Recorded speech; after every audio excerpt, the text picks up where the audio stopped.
Matchup.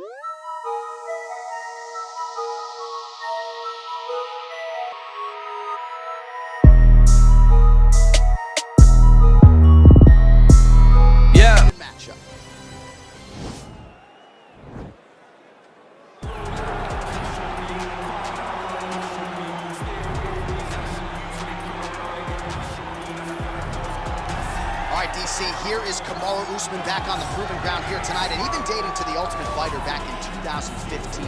You got the sense pretty early on that we were looking at somebody special. He was able to cap it with the UFC championship. He's back on the horse here tonight. He has this undying belief in himself, believe that hard work, all the results will show, and they have Kamaru Usman. From the pace and pressure he put on Dos Anjos to the pace and pressure he put on Woodley, he shows now, and in those fights, why he's one of the best fighters in the welterweight division. And he's really coming into his own when it comes to his striking. Certainly he's had a lot of standard influences in his ear. Henry Hooft, of course, Greg Jones on the wrestling side. Kamaru Usman, as he put it way back in the day, is a real problem. All right, well, I'm excited for this one. This is a kickboxer of the highest order. He has so many different kicks and punches in his arsenal and figures to try to keep this on the feet here tonight. The beautiful thing that he does is he throws that front push kick to create distance when a guy starts to get too close and wants to wrestle with him. He throws it, and the moment you're back at his range, he starts to blast high kicks. He doesn't always intend on landing it, but he beats up your arms with high kick after high kick after high kick. And as you get desperate, you start to run into knees, and he does not need much space to land a knockout punch. This guy is one of the best strikers we've ever seen in the UFC. And if you don't find the striking range early against this guy, you could be in real trouble. Our tail of the tape for this highly anticipated welterweight fight. Well, how about the age discrepancy here? More than 15 years apart, with similar height and some differences in reach. And now for the particulars, here's Bruce Buffer. Ladies and gentlemen, this fight is 3 rounds in the UFC welterweight division. Introducing first, fighting out of the blue corner, a wrestler holding a professional record of 18 wins, 1 loss. He stands 6 feet tall, weighing in at 170 pounds, fighting out of Boca Raton, Florida, Kamaru, the Nigerian Nightmare Usman. And now introducing his opponent, fighting out of the red corner. This man is a kickboxer, making his professional debut here tonight. He stands 5 feet 10 inches tall, weighing in at 157 pounds. Fighting out of Fresno, California, the Gorilla.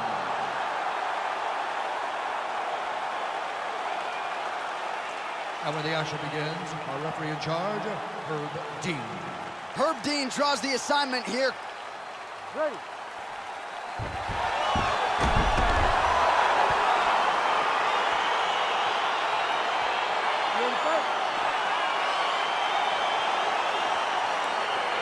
All right, here we go with round 1. You are paid to tell us what you think is going to happen as an analyst. We have a striker, we have a grappler. Doesn't always play out that way, but what are you expecting to see in this one? I'm expecting the grappler to try and go and make contact with his opponent. Right. If he can make contact, he can drag this fight to the mat. I expect the striker to try and maintain range with his jab, with his kicks, to make this a stand-up affair. Yeah, he's mixed it all up. All right, so there it is, the early takedown. He told everyone here during fight week within earshot that he was going to try to wrestle, try to get this fight to the ground, and had no problem doing so just then. During their fight camp, they made a checklist, and they checked off the most important part of the fight, getting an early takedown. Usman gets caught with that punch. Trying to kick the leg out. Big liver kick lands under the elbow. Beautiful jab there, man. It's like you know what's coming, can't stop it. I mean, you have to end. Oh, and the ankle pick to get him down. We'll see if he can capitalize. Got the ankle pick. Let's see how he advances from this position. Nice 1-2 there. Oh! Dude's hurt. Serve him up.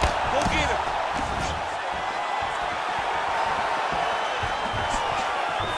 All right, so a nice shot there defensively to raise the guard and prevent any damage. Those hands never leave where they're supposed to be, and if you do that, most times you will block the shot that's incoming.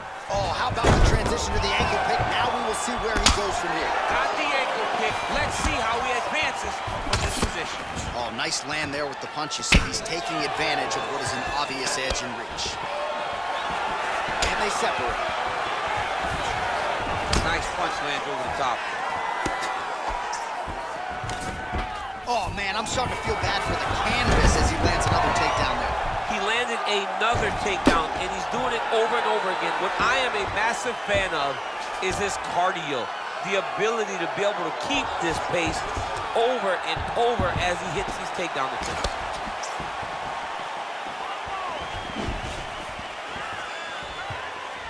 Oh, big roundhouse attempt, just misses. That could have been lights out. Usman's lower jaw does not look good. I don't think it's broken, but starting to show some obvious signs of swelling.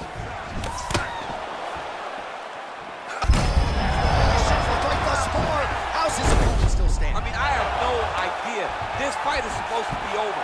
And it might not be over now, but it's going to be over very soon. Gets right back up. I mean, what an ankle pick. If he would have drove into his opponent, maybe he would have secured the top position. That knee might have landed there. Well, we know knees to be some of the most destructive strikes in MMA, and he's got that part of his... Oh! And there's a big takedown. In a very close round, a takedown like that might be the difference. Great work. You won that last round.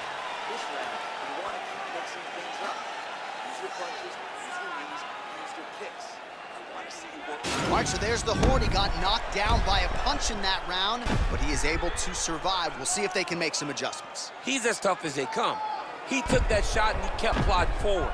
He got off his butt. He got himself off of the canvas and tried to get right back to work. But he cannot take many more of these. You don't want to be the guy that's testing how tough that your chin is.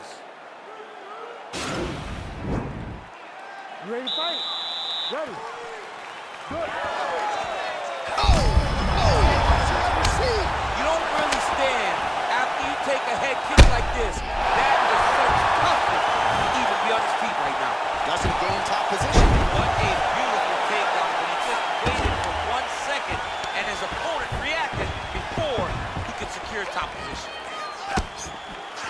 Oh, a little single collar tie there. Oh, he's got it going now. Nice connection there, DC. Another punch landed. Oh, big left hook there. Oh, man, he lands another punch to the head. All right, single collar tie now. Right hand landed. All right, so he's landed some good shots tonight, but... Oh! And just like that, the fight is over. He's done, he's done. Yeah, that right there is a high-level knockout, ladies and gentlemen. Crowd absolutely loving it. Just a perfect shot to end the fight. Landed flush. I'm not even sure his opponent saw it coming. So a huge, huge win for that young fighter here tonight. All right, let's get you some replays now. Certainly a lot for our replay guys to work with in the truck. This was a clinic tonight in terms of mixed martial arts acumen in every realm. A full-on display of all of his skills. He did everything in this championship-winning performance. He used his wrestling. He used his elbows. He used his pace and pressure to really wear down his opponent so that he can get his hand raised. Ladies and gentlemen, referee Herb Dean has called a stop to this contest at 1 minute, 19 seconds of round number 2. Declaring the winner by knockout, the Gorilla! And there is the man of the moment, and what a moment this must be like for a professional athlete, right? I know you enjoyed the birth of your kids, right? But Yeah. you knock out a man in a cage fight, I can't think of anything better. I mean, there's nothing like it. You know, you don't even hear the one that lands, that puts out your opponent's lights. And tonight, he got that done. And he should be very proud of the work he and his coaches got done tonight.